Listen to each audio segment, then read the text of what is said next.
Ya, nama saya J. Fitriandi Rahmat, mau menjelaskan bagaimanakah sistem pendidikan di Malaysia.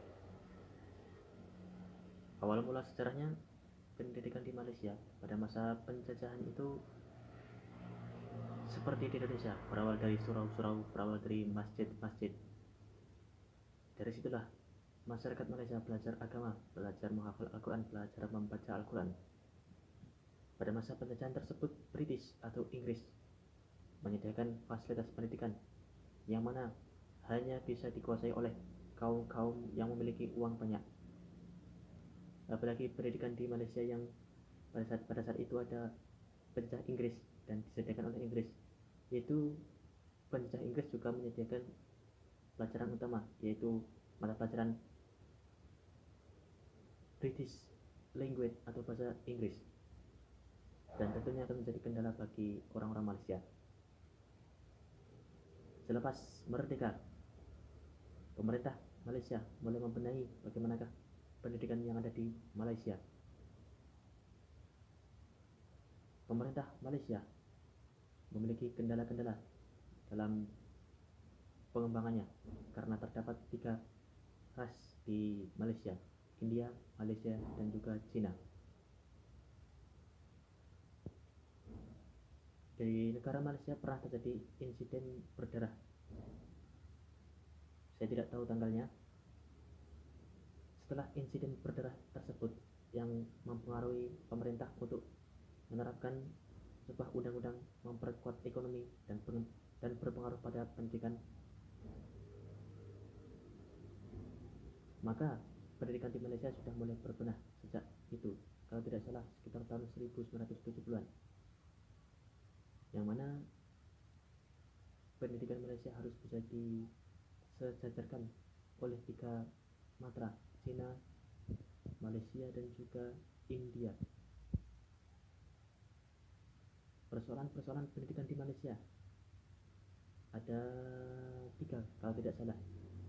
Yang pertama itu susahnya mensejajarkan antara orang-orang Cina, India, dan juga Malaysia.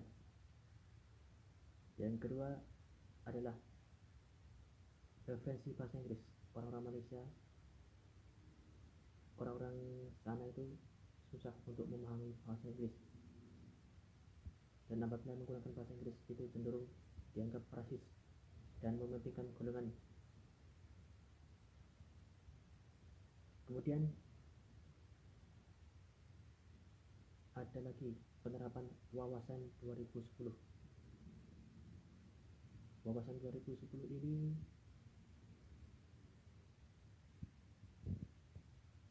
saya lupa, intinya itu ada pengenalan teknologi dari menteri agar bisa diterima oleh semua masyarakat Malaysia. Assalamualaikum warahmatullahi wabarakatuh. Baik, di sini saya akan melanjutkan mengenai materi kebijakan pendidikan di Malaysia. Yang pertama yaitu tentang pengertian kebijakan pendidikan. Kebijakan pendidikan artinya adalah aturan yang tertulis yang merupakan keputusan dari formal organisasi yang memiliki sifat mengikat dan mengatur perilaku dengan tujuan menciptakan taat nilai baru di dalam masyarakat. Kemudian kebijakan dan pendidikan ini saling berkaitan dan memiliki konsep yang sangat luas dalam definisinya. Maka dapat diartikan keduanya antara kebijakan pendidikan adalah keputusan yang berupa pedoman dalam bertindak yang memiliki sifat sederhana atau kompleks, baik itu umum maupun khusus, baik itu terperinci maupun longgar, yang dirumuskan melalui proses politik untuk suatu arah tindakan, program, serta rencana-rencana tertentu dalam penyelenggaraan pendidikan. Yang selanjutnya yaitu kebijakan pendidikan yang ada di Malaysia. Mahathir Mohamad pada saat itu adalah seorang menteri yang memberikan kebijakan dan program keislaman di bidang pendidikan agama lebih awal daripada yang lainnya karena menurut beliau pendidikan agama pada saat itu di Malaysia kurang menarik. Apa saja yang diperbaiki yaitu yang pertama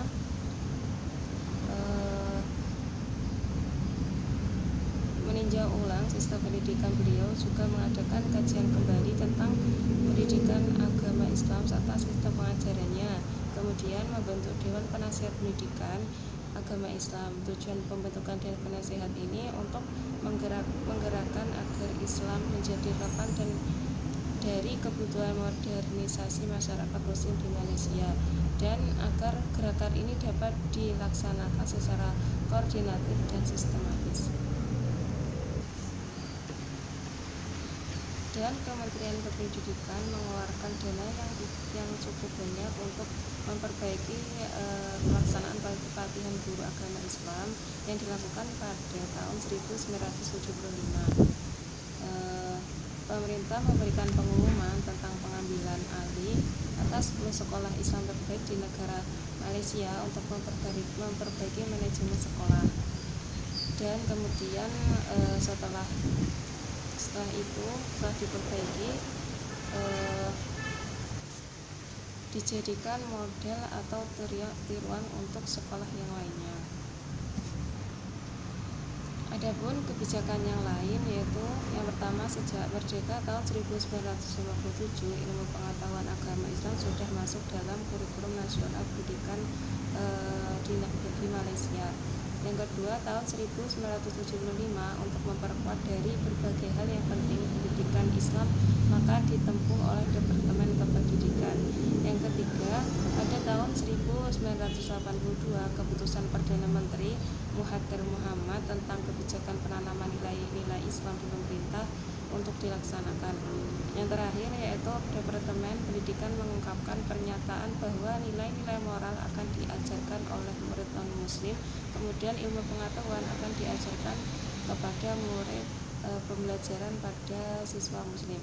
Mungkin itu yang dapat saya sampaikan. Terima kasih. Assalamualaikum warahmatullahi wabarakatuh. Yang selanjutnya yaitu problematika pendidikan di Malaysia. Nah, di sini akan dibahas, kita ada dua, yaitu kurangnya penggunaan BBM atau bahan bantu mengajar di dalam pembelajaran. Yang kedua yaitu pelajaran pendidikan sains dan matematika dalam bahasa Inggris. Nah, yang pertama yaitu kurangnya penggunaan BBM atau bahan bantu mengajar dalam pembelajaran itu disebabkan karena beberapa hal. Di antaranya yaitu yang pertama, para guru itu masih menggunakan pembelajaran atau pengajaran dengan menggunakan metode tradisional. Yang kedua yaitu para guru itu masih kurang pengetahuannya tentang bahan bantu mengajar seperti ICT atau Information and Communication Technology, itu masih belum terlalu mahir dalam mengaplikasikannya. Kemudian yang ketiga yaitu sudah ada yang menggunakan ICT atau Information and Communication Technology, cuman itu yang digunakan di beberapa kalangan, seperti halnya contohnya di guru cemerlang. Yang selanjutnya yang kedua yaitu pelajaran pendidikan sains dan matematika dalam bahasa Inggris. Nah, awal mulanya pada tahun 2003 itu pelajaran pendidikan sains dan matematika diperkenalkan sebagai dasar pendidikan baru di Malaysia dengan tujuan untuk mengukuhkan penguasaan bahasa bagi masyarakat Malaysia. Kemudian pada tahun 2009 itu terjadi beberapa masalah yang timbul karenanya. Maka Menteri Pelajaran Malaysia menghapuskan pelajaran pendidikan sains dan matematika berbasis bahasa Inggris, dan hal itu akan dihapuskan secara keseluruhan pada tahun 2012. Kemudian pembelajaran pendidikan sains dan matematika berbahasa Inggris ini dihapuskan karena beberapa sebab, diantaranya bertentangan dengan memartabatkan bahasa Melayu.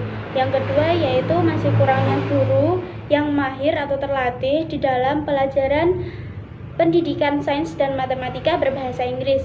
Yang ketiga yaitu banyak prestasi siswa yang merosot khususnya di pelajaran pendidikan sains dan matematika. Kemudian yang selanjutnya yaitu mendapatkan tantangan dari pejuang-pejuang bahasa Melayu, kemudian para cendekiawan, dan juga para tokoh akademik yang memperjuangkan bahasa Melayu sebagai bahasa resmi. Nah, mungkin sekian dari saya. Assalamualaikum warahmatullahi wabarakatuh. Nama saya Zeva Iza Melina dari PAIM. Saya akan menjelaskan tentang bagaimana pengembangan pendidikan di Malaysia. Menurut Melayu, pendidikan ini yaitu perkataan peserta didik yang dikategorikan sebagai kata kerja.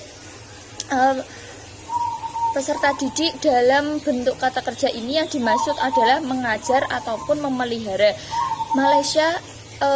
Malaysia ini dikategorikan sebagai negara maju dalam bidang pendidikan. Banyak mengirim peserta didik ke negara-negara lain. Pada saat bersamaan, pada tahun 1970, berdatangan para sukarelawan dari Australia ataupun Inggris dan lain-lain. Umumnya sepulang dari belajar dari luar negeri, mereka ini adalah sebagai pemimpin untuk di lembaga-lembaga lainnya. Setelah 30 tahun berlalu, Malaysia berhasil menuai buah dari usaha yang ditanam mereka. Pemerintah yang cukup berani ini menerapkan strategi universal free primary education, wajib belajar untuk sekolah dasar. Sekian dari saya. Wassalamualaikum warahmatullahi wabarakatuh.